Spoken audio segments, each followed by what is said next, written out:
Hello, వాణిరాజ్ కిచెన్కి స్వాగతం అండి. మీకు అందరికీ first good morning to all.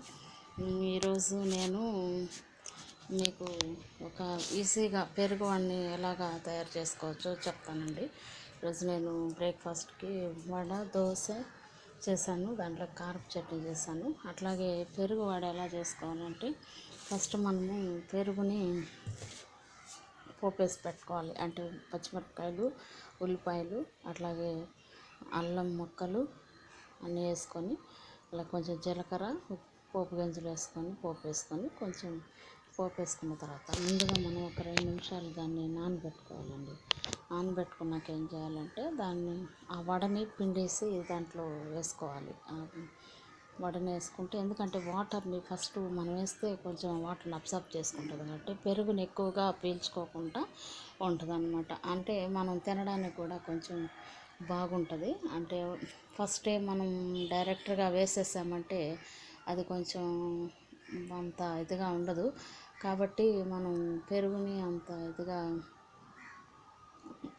పెరుగుతో కూడా తినాలి అంటే మాత్రం మనం ఇలా చేసుకుంటే బాగుంటుంది అని నా ఒపీనియన్ అండి.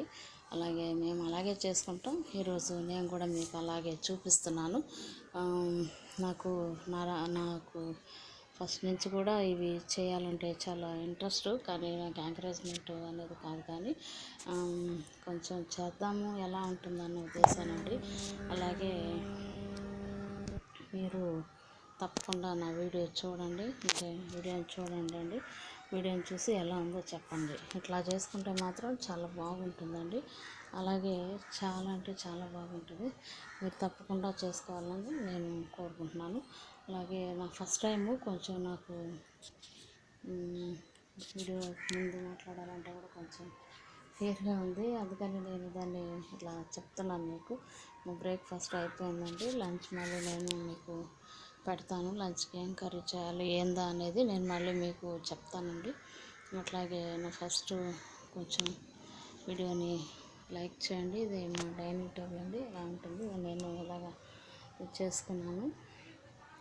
అలాగే కొంచెం మీరు ఎంకరేజ్మెంట్ చేస్తే నాకు చాలా థ్యాంక్స్, చాలా బాగుంటుందండి. ఎంకరేజ్ చేస్తారని కూడా నేను అనుకుంటున్నాను. ఎనీవే, ఏదేమైనప్పటికీ కూడా మీరు మీ అందరూ నాకు సహాయం చేస్తారని కూడా నేను కోరుకుంటున్నాను. అలాగే నాకు సహాయం చేయండి. అలాగే ఆ వీడియోని మీకు నచ్చినట్లయితే లైక్ చేయండి, సబ్స్క్రైబ్ చేయండి. అలాగే ఛానల్కి ఎంకరేజ్ చేయాలని మిమ్మల్ని కోరుకుంటున్నానండి. Okay, thank you.